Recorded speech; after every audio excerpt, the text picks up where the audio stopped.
particularly sought after by employing companies or candidates who have specialized in some field. Business school graduates with training in accounting and statistics, engineers of all varieties, journalists, architects, chemists, and also outstanding leaders and activity men of the senior class. The man who has been active on the campus, whose personality is sucked it. He gets along with all kinds of people, and who has done an adequate job with his studies has a most decided edge over the strictly academic student. Some of these, because of their all-around qualifications, have received several offers of positions, a few of them as many as 6, and departing from the conception that the straight A student was invariably the one to get the choice of the better jobs. Mr. Moore said that most companies look not only to academic records, but to activity records and personalities of the students. One of the largest industrial companies, the leader in its field. In writing to Mr. Moore concerning prospective seniors at the college, said, "We are interested primarily in finding men who can make exceptional progress in management work. For this reason we emphasize qualities of character, intelligence, and personality far more than specific educational background. Apprenticeship proposing a system of apprenticing students in offices, stores, and industrial occupations. During the summer vacation, Mr. Moore asserts that after there's 2 or 3 years of college, every student should be asked to choose a definite future course, and to call a halt if he has been merely pleasantly drifting without purpose through an unspecialized academic curriculum. Colleges and universities must face the practical consideration that all professions and occupations now demand specialists," he said, urging theatational institutions accept more direct responsibility for vocational guidance. One of the most reliable and practical sources of knowledge available to those who need specialized schooling is the night schools operated in most large cities. The correspondence schools give specialized training anywhere of U.S. males go, on all subjects that can be taught by the extension method. An advantage of home study training is the flexibility of the study program, which permits one to study during spare time. Another stupendous advantage of home study training, if the school is carefully chosen, is the fact that most courses offered by home study schools carry with them generous privileges of consultation, which can be of priceless value to those needing specialized knowledge. No matter where you live, you can share the benefits. Anything acquired without effort and without cost is generally inappropriate, often discredited. Perhaps this is why we get so little from our marvelous opportunity in public schools. The self-discipline one receives from a definite program of specialized study makes up to some extent for wasted opportunity when knowledge was available without cost. Correspondence schools are highly organized business institutions.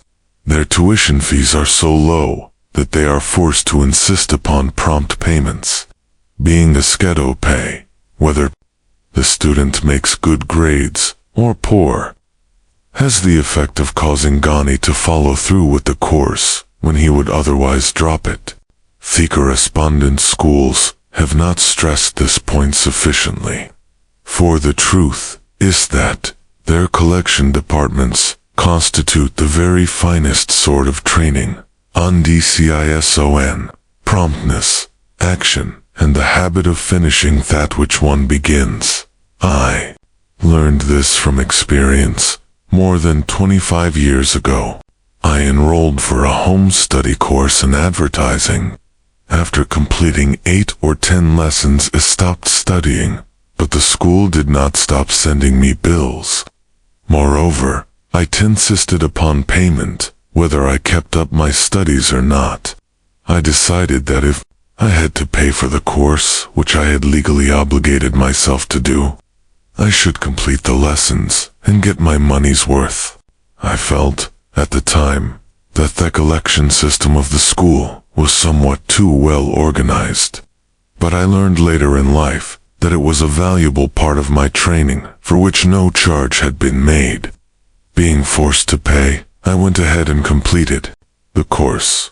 Later in life, I discovered that the efficient collection system of that school had been worth MAC in the form of money earned, because of the training in advertising I had so reluctantly taken.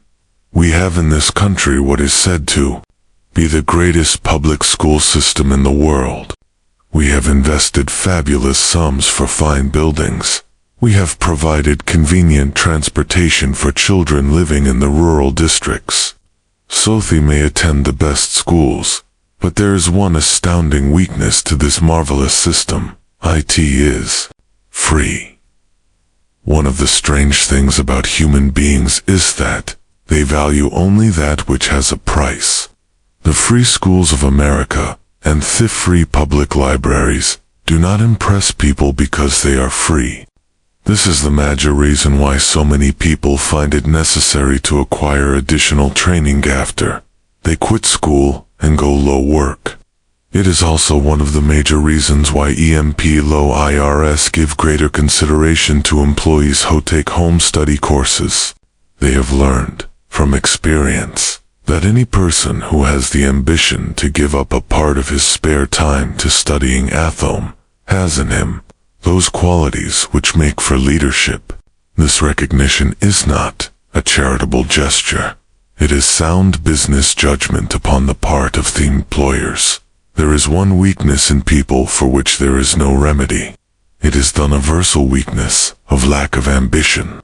Persons, especially people, who schedule their spare time to provide for home study, seldom remain at Tabbatam very long. Their action opens the way for the upward climb, removes many obstacles from their path, and gains the friendly interest of those who have the power to put them in the way of opportunity. The home study method of training is especially suited to the needs of employed people who find, after leaving school, that they must acquire additional specialized knowledge, but cannot spare the time to go back to school. The changed economic conditions prevailing since the Depression have made it necessary for thousands of people to find additional or new sources of income. For the majority of these, the solution to their problem may be found only by acquiring specialized knowledge. Many will be forced to change their occupations entirely. When a merchant finds that a certain line of merchandise is not selling, he usually supplants it with another that is in demand. The person whose business is that of marketing personal services must also be an efficient merchant. If his services do not bring adequate returns in one occupation, he may change to another, where broader opportunities are available. Stuart Austin prepared himself as a construction engineer and followed this line of work until the Depression limited his market to where it did not give him the income he required. He took inventory of himself, decided to change his profession to law, went back to school, and took special courses, by which he prepared himself as a corporation lawyer. Despite the fact the Depression had not ended, he completed his training, passed the bar examination, and quickly built a lucrative law practice in Dallas, Texas. In fact, is turning away clients just to keep the record straight, and to anticipate the alibis of those who will say, "I couldn't go to school because I have a family to support," or "I'm tooled." I will add the information that Mr. Weir was past 40 and married when went back to school. Moreover, by carefully selecting highly specialized ed course in colleges best prepared to teach the subjects chosen, Mr. Weir completed in 2 years the work for which the majority of law students require for years. It pays to know how to purchase knowledge. The person who stops studying merely because he has finished school is forever hopelessly doomed to mediocrity, no matter what may be his calling. The way of success is the way of continuous pursuit of knowledge. Let us consider a specific instance. Thank you so much for watching. Truly, the fact that you stayed until the end of this video says something important about you. It shows that you care, that you're hungry, that somewhere deep inside, you believe you're meant for more, and you're ready to take the small steps to get there. The slight edge isn't just a concept, it's a way of living. It's a quiet power that works in the background, shaping your future through the choices you make every single day. Most people ignore it. They think one small decision doesn't matter, but you're learning the truth that every small decision matters more than you can imagine. It's easy to overlook the power of reading just one page a day, walking for 10 minutes, saying no to junk food, putting your phone away and focusing, saving a single penny. But those tiny steps, the ones that seem so simple, even invisible, they build momentum, and momentum builds results. Greatness doesn't arrive in some grand moment. It's crafted in the quiet, in the routine, in the choices that no one else sees. And if you stick with those small steps, if you keep showing up when no one claps, if you keep believing when progress feels invisible, one day, the results will speak for themselves. You don't need to change everything overnight. You just need to keep doing the small things right. Read that book. Say no to that distraction. Take that walk. Be kind to that person. Be patient with yourself. Every one of those actions is a brick, and together, they build the life you're dreaming of. If this video gave you even a little push of inspiration, then don't let it stop here.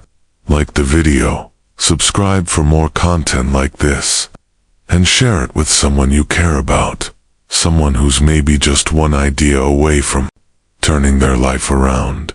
Your story is still being written, and the pen is in your hand.